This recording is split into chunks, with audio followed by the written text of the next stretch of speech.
10 hindi pangkaraniwang paraan ng pagpapaganda noong unang panahon. Sa kasaysayan ay iba't ibang kakaibang beauty trends ang sinunod ng mga tao upang maging kaakit-akit. Ang mga kakaibang kaugaliang ito ay nagpapakita ng iba't ibang pamantayan ng kagandahan sa iba't ibang kultura at panahon. Tulad na lamang dito sa Pilipinas, alam naman natin na marami din tayong ginagamit upang makasabay sa standard gaya ng paggamit ng mga soap pampaputi. Kung kaya't sa video na ito ay pag-uusapan natin ng 10 mga kakaibang paraan ng pagpapaganda noong sinaunang panahon. Pero bago tayo magsimula ay baka pwedeng paki-like at subscribe ng video na ito. Malaking tulong at bagay na ito sa aming mga content creators. Maraming salamat po. Kaya naman simulan na natin. Number 1. Egyptian eye makeup with hazardous materials. Noong sinaunang panahon sa Egypt, ang pampaganda sa mata ay hindi lang ginagamit para sa kagandahan, kundi may iba pang layunin. Parehong lalaki at babae ang gumagamit nito, hindi lang para magmukhang maganda kundi para rin maprotektahan ang kanilang mga mata mula sa matinding init ng araw at alikabok ng disyerto. Naniniwala rin sila na may espiritual itong kapangyarihan na nagtataboy ng masasamang espiritu at nagbibigay ng proteksyon. Ang pinakapopular na pampaganda noon ay tinatawag na kohl. Isa itong makapal na itim na eyeliner na inilalagay sa paligid ng mata. Ginagawa ito gamit ang galena, isang mineral na may lead sulfide na may lason pero hindi pa ito alam ng mga ancient Egyptians. Bukod sa galena, gumagamit din sila ng malachite, isang green mineral na may copper para sa ibang kulay ng pampaganda. Kahit na may lead ito, naniniwala sila na may gamot itong epekto sa mga infection sa mata. Kaya patuloy nila itong ginagamit. Ngunit ang matagalang paggamit ng lead-based na pampaganda ay may masamang epekto sa kalusugan. Maaari itong magdulot ng lead poisoning na nagiging sanhi ng sakit sa bato, dugo at utak. Maaari rin itong makaapekto sa paglaki ng mga bata at magdulot ng iba't ibang karamdaman. Sa kabila nito, hindi ito naging hadlang sa kanilang paniniwala na ang kohl ay nagbibigay ng proteksyon sa kanilang katawan at espiritu. Bukod sa pang-araw-araw na gamit, ang kohl ay may kahulugan sa relihiyon. Ang disenyo ng kanilang pampaganda sa mata ay ginagaya ang mata ni Horus, isang simbolo ng kapangyarihan, proteksyon at kalusugan sa kanilang kultura. Dahil dito ang kohl ay hindi lang pampaganda kundi isang mahalagang bahagi ng kanilang pananampalataya at ritual. Dagdag pa rito, ang madilim na kulay nito ay tumutulong upang mabawasan ang pagkasilaw sa matinding sikat ng araw. Sa modernong panahon ay may mga atleta at sundalo na gumagamit din ng itim na guhit sa ilalim ng mata para sa parehong dahilan. Number 2. Tight lacing corsets for hourglass figures. Ang tight lacing corset ay isang kakaibang beauty trend noong 19th century. Ginagawa ito ng mga babae para lumiit ang kanilang baywang at magkaroon ng tinatawag na hourglass figure o makitid na baywang at malalaking balakang. Para makuha ang ganitong hugis ay kailangang isuot ang napakasikip na corset araw-araw. Ang iba, kahit natutulog, ay suot pa rin ito para masanay ang katawan. Ito ay itinuturing na ideal body noong panahong iyon. Kaya maraming babae ang sumusubok dito kahit mahirap at masakit. Samantala, noong unang panahon ang corset ay bahagi ng pananamit ng mga babae. Nagsimula ito noong 16th century pero naging sobrang sikat noong 1820s at 1830s. Ang dahilan ay ang imbensyon ng bakal na eyelets noong 1827 na nagpatibay sa corset at nagbigay daan sa mas mahigpit na pagtali. Noon ang corset ay gawa sa buto ng balyena at tela, pero nang gamitin ng bakal bilang suporta ay mas lumakas ito at mas napaikli ang baywang ng nagsusuot. Ang mga babae sa boarding school ay sinasanay sa pagsusuot ng corset upang unti-unting mabawasan ang sukat ng kanilang baywang. At para gumana ang tight lacing ay kailangan itong isuot araw-araw at patuloy na higpitan ng tali. Sa paglipas naman ng panahon ay mas lumiliit ang baywang hanggang maabot ang 21 inches. Kahit ang natural na baywang ng karamihan ay nasa 27 inches. Dahil dito ay maraming babae ang nagsisikap na masanay dito kahit na mahirap huminga at masakit sa katawan. Ngunit dahil sa sobrang sikip ng corset ay marami ang nagkaroon ng problema sa kalusugan. Ang mga internal organs ay natutulak sa maling posisyon kaya nagkakaroon ng hirap sa paghinga at problema sa tiyan. May ilan ding nahimatay dahil hindi makagalaw ng maayos at kulang sa hangin. Maraming doktor noon ang nagbabala na ang tight lacing ay maaring magdulot ng panghihina ng katawan at problema sa reproductive system ng babae. Sa kabila nito ay marami pa ring sumusunod sa uso dahil gusto nilang magmukhang maganda ayon sa standard ng panahong iyon. Number 3. Crocodile dung facials. Noong sinaunang panahon ay may kakaibang paraan ng pagpapaganda ang mga tao. Isa na rito ang paggamit ng dumi ng buwaya bilang pampaganda ng balat. Tinatawag itong crocodile dung facial. Ginagamit ito ng mga sinaunang Griego at Romano dahil naniniwala silang nakakatulong ito upang mapanatili ang kinis at ganda ng balat. Sa Rome, ang dumi ng buwaya ay hinahalo sa putik at ginagawang facial mask. Ipinapahid ito sa muka at hinahayaang matuyo bago hugasan. Para sa kanila, nakakatulong ito upang maging malambot at makinis ang balat. Bukod sa muka, ginagamit din ito sa paliligo. Idinadagdag nila ito sa tubig dahil iniisip nilang nakakaputi ito ng balat. Noong panahong iyon ay wala pang modernong pampaganda, kaya sinusubukan nila ang iba't ibang paraan. Samantala, sa Egypt naman ay ginagamit din nila ang dumi ng buwaya sa ibang bagay. Hinahalo nila ito sa honey at ginagamit bilang contraceptive o pang-iwas sa pagbubuntis. Pinaniniwalaan nilang may kakayahan itong hadlangan ng pagbubuntis. Sa ngayon ay alam na nating hindi ito epektibo at maaring delikado. Pero noong sinaunang panahon ay isa ito sa mga sinusubukang paraan ng mga tao. Ipinapakita ng paggamit ng dumi ng buwaya kung paano noon naghahanap ng paraan ang mga tao upang mapanatili ang kanilang kagandahan at kalusugan. Wala pa silang modernong kaalaman sa agham, kaya sinusubukan nila ang mga bagay na mayroon sila, kahit hindi tiyak kung ligtas o mabisa ang mga ito. Ngunit sa panahon ngayon ay hindi na ginagamit ang ganitong paraan ng pagpapaganda. Marami nang mas ligtas at epektibong produkto na maaring gamitin, pero nananatiling bahagi ng kasaysayan ng crocodile dung facial bilang isa sa pinakakakaibang beauty trends na ginamit ng tao noon. Ipinapakita nito kung gaano ka-creative ang mga sinaunang tao sa pag-aalaga sa kanilang sarili, kahit pag gumagamit sila ng isang bagay na hindi natin aakalain. Number 4. Foot binding in China. Ang foot binding ay isang sinaunang tradisyon sa China na nagsimula noong 10th century. Sa pamamaraang ito, ang mga paa ng mga batang babae ay binabalot ng mahigpit gamit ang tela upang paliitin ang laki at baguhin ang hugis. Karaniwang ginagawa ito sa mga batang babae na may edad 4 hanggang 9 years old. Ang layunin nito ay gawing 3 inches lamang ang haba ng paa, na tinatawag na golden lotus. Noon ang ganitong klase ng paa ay itinuturing na maganda at tanda ng pagiging kaakit-akit. Samantala ang proseso ng foot binding ay nagsisimula sa paglulubog ng paa sa mainit na tubig na may halamang gamot. Ginagawa ito upang mapalambot ang balat at buto. Pagkatapos ay ginugupit ng maikli ang mga kuko upang maiwasan ang infeksyon. Ang 4 na daliri ng paa maliban sa hinlalaki ay pinipilipit papaloob at itinatali ng mahigpit gamit ang mahabang tela. Dahil dito ay nababali ang mga buto at nagkakaroon ng permanenteng pagbabago sa hugis ng paa. Paulit-ulit itong ginagawa araw-araw sa loob ng maraming taon hanggang sa tuluyang lumitaw ang nais na hugis. Sa panahong iyon, ang pagkakaroon ng maliliit na paa ay tanda ng kagandahan, kayamanan at mataas na estado sa lipunan. Ang mga babaeng may bound feet ay mas madalas na nakakahanap ng mayamang mapapangasawa. Ang pagkakaroon ng ganitong paa ay nangangahulugan din na hindi kailangang magtrabaho ng isang babae sa bukid o gumawa ng mabibigat na gawain. Maraming pamilya ang pinilit na gawin ito sa kanilang mga anak na babae upang mabigyan sila ng mas magandang kinabukasan. Ngunit ang foot binding ay nagdulot ng matinding sakit at malubhang epekto sa kalusugan. Maraming babae ang nagkaroon ng infeksyon, nabulok ang laman ng paa at hindi na nakalakad ng maayos habang buhay. Dahil dito ay kinakailangan nilang gumamit ng espesyal na sapatos na tinatawag na lotus shoes. Ang mga sapatos na ito ay maliliit at may magagandang embroidery, ngunit hindi ito nakakatulong sa kaginhawahan ng paa. Bagamat tinangkang ipagbawal ang foot binding noong 17th century, ay hindi ito agad nawala dahil sa malalim na paniniwala ng mga Chinese sa kagandahan at tradisyon.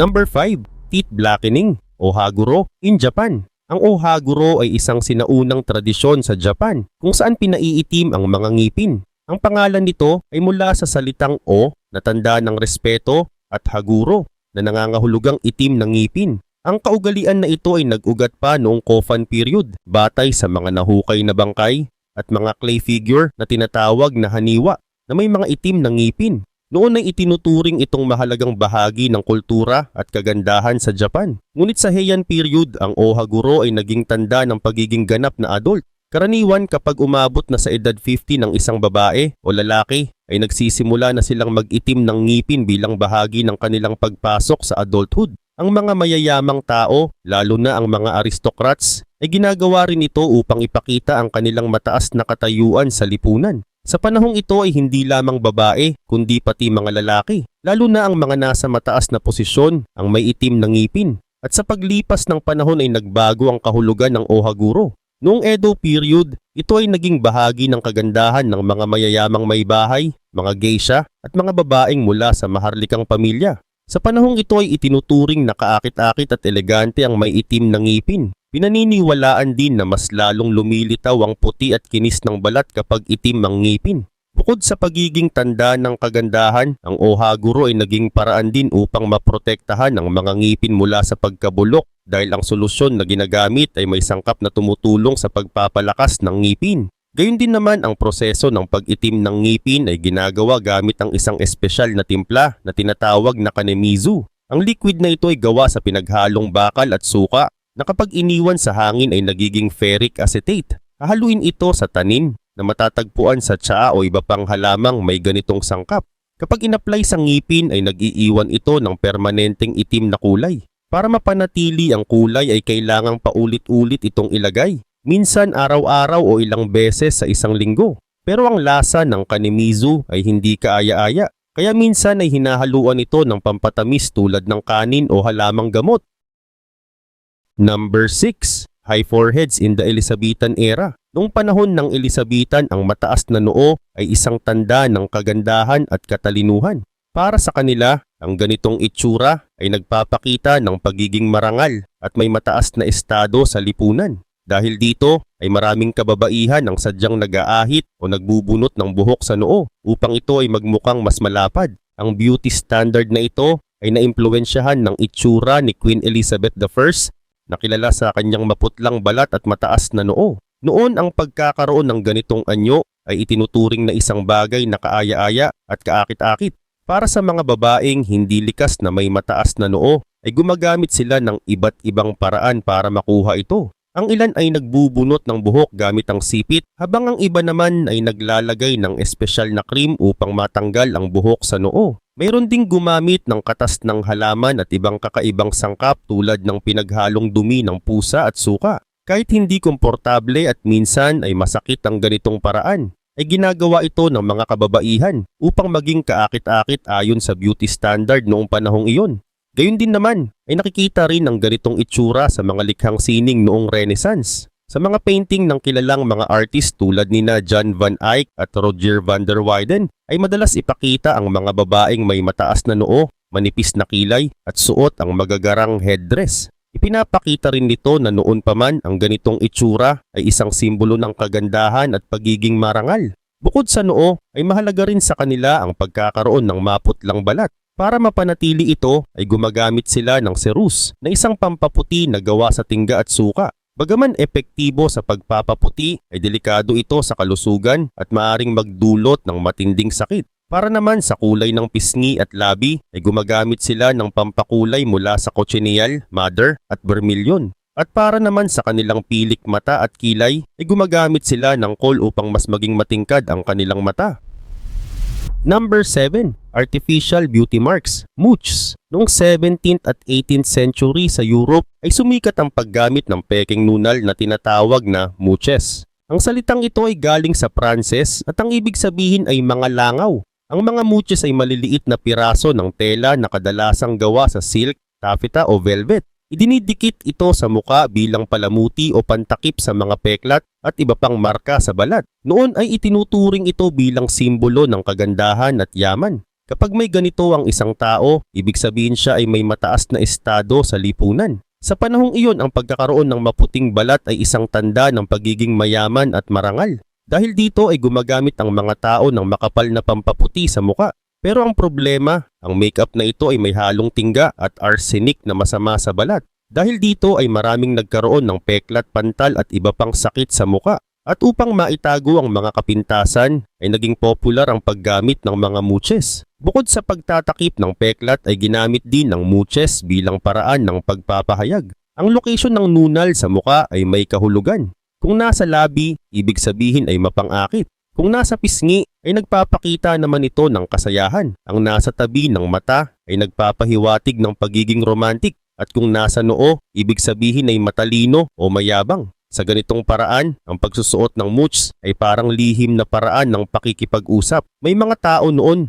na sadyang naglalagay ng maraming nunal upang ipakita ang kanilang personality o ipahayag ang kanilang damdamin. Samantala, hindi lang mga babae ang gumagamit ng mooches. Pati ang mga lalaki, lalo na ang mayayaman at maharlika, ay nakisali rin sa uso. Sila ay tinatawag na dandies o fops. Kilala rin sila sa pagiging maarte sa pananamit at hitsura. Pero dahil sa sobrang dami ng gumagamit ng mooch, minsan ay nagmumuka na itong katawa-tawa. Dahil ginagamit ito araw-araw ay may mga espesyal na lalagyan para sa mooch na tinatawag na buwats amush o kahon ng langaw. Ang mga ito ay gawa sa mamahaling materyales tulad ng ginto, pilak o ivory. Sa loob ng kahon ay may maliit na salamin at brush na ginagamit upang madaling ilagay ang mga nunal kahit saan.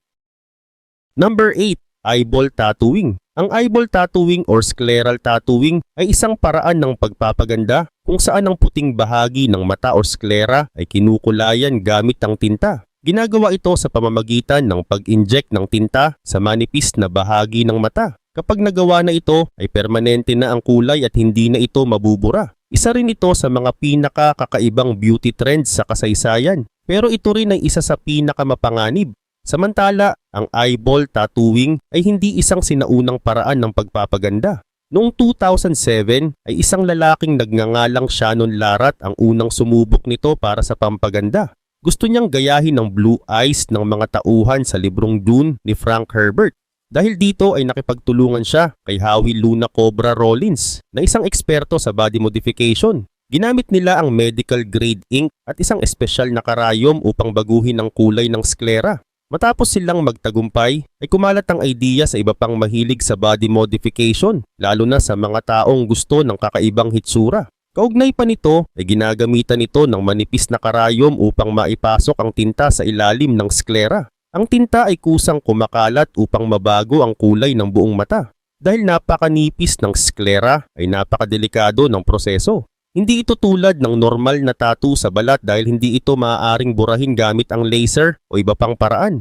At kapag nailagay na ang tinta sa mata, ay hindi na ito mababago o matatanggal. Sa katunayan ay maraming eksperto ang nagbabala laban sa eyeball tattooing dahil maari itong magdulot ng malubhang pinsala sa mata. Isa sa pinakamatinding panganib nito ay ang permanenteng pagkabulag. Kapag mali ang pagkakagawa, ay maaring mabutas ang sclera na maaring magdulot ng pagtagas ng liquid sa loob ng mata at tuluyang pagkasira nito. Maaari ring magkaroon ng matinding impeksyon dahil hindi sterile o malinis ang tinta na ginagamit. Kapag may bakterya na pumasok sa loob ng mata, ay maaring magkaroon ng malubhang impeksyon na tinatawag na endophthalmitis na maaring magresulta sa permanenteng pagkawala ng paningin. Maliban dito, ang isa pang panganib ay ang pagkakahiwalay ng retina. Ang tinta ay maaring pumasok sa mas malalim na bahagi ng mata na maaring magdulot ng retinal detachment.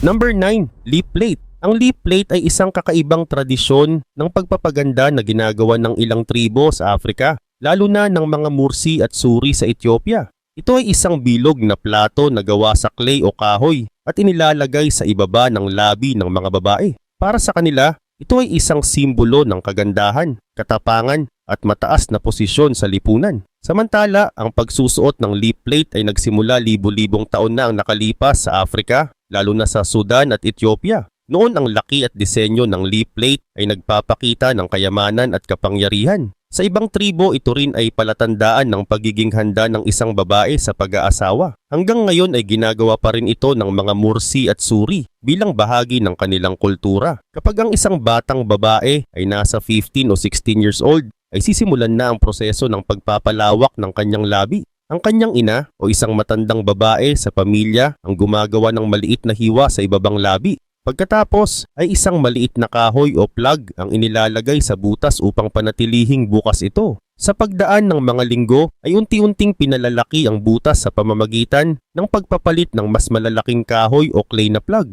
At kapag sapat na ang laki ng butas ay inilalagay na ang unang lip plate na karaniwang gawa sa clay. Ang kababaihan mismo ang gumagawa ng kanilang lip plate at nilalagyan ito ng mga disenyo. Ang sukat nito ay maaaring umabot mula 8 hanggang 20 centimeters. Gayun din naman sa kultura ng mga Mursi at Suri ay hindi lang ito palamuti, kundi isang mahalagang simbolo ng kagandahan. Para sa kanila, kapag mas malaki ang lip plate ay mas mataas din ang tingin sa babae. Ang halaga ng dote o bayad sa kasal ay nakadepende rin sa laki ng kanyang lip plate. Bukod sa kagandahan, ang pagsusuot ng lip plate ay palatandaan din ng tapang. Ang proseso ng pagpapalaki ng butas sa labi ay masakit, kaya ito ay isang pagsubok ng tiyaga at lakas ng loob. Bagamat mahalaga ang lip plate sa kanilang kultura, ay may masama itong epekto sa kalusugan. Ang paghiwa sa labi ay maaaring magdulot ng impeksyon, lalo na kung hindi malinis ang gamit na pang-opera.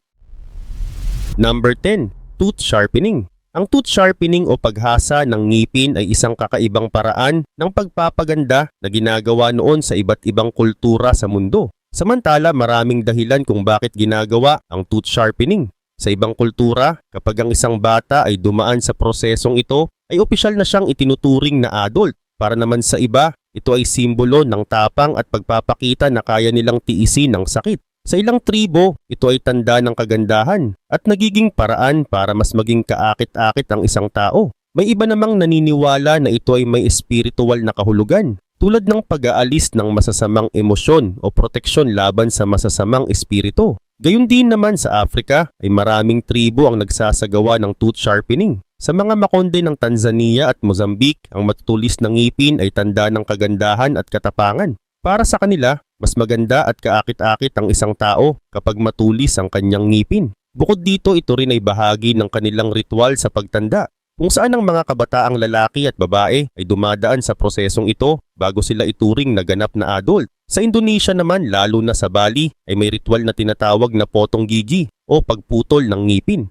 Ginagawa ito ng mga teenager bago sila ituring na ganap na mga adult. Sa prosesong ito ay hinahasa ang kanilang mga pangil ng ngipin upang alisin ang masasamang emosyon tulad ng galit, selos at kasakiman. Naniniwala rin sila na sa pamamagitan ng paghasa ng ngipin ay nagiging mas mabuting tao ang isang individual. Ang ritual na ito ay ginagawa sa isang espesyal na seremonya kung saan ang kabataan ay sinusuotan ng tradisyonal na kasuotan at inaalagaan ng kanilang pamilya. Sa mga sinaunang Mayan at Aztec sa Central America ay ginagawa rin ang paghasa ng ngipin, pero may kasamang palamuti tulad ng ginto o jade. Para sa kanila, ito ay tanda ng yaman, kapangyarihan at debosyon sa kanilang mga Diyos. Ang may mga inukit o hinasa ng ngipin ay itinuturing na mas mataas ang katayuan sa lipunan. Sa kabila nito, ang proseso ng paghasa ng ngipin noon ay ginagawa gamit ang matutulis na bato, kutsilyo o pang-ukit. Walang anesthesia noon kaya tiyak na masakit ang proseso. May mga tribo din na gumagamit ng herbal na gamot upang mabawasan ang sakit. Pero karamihan ay tinitiis ito bilang bahagi ng kanilang kultura.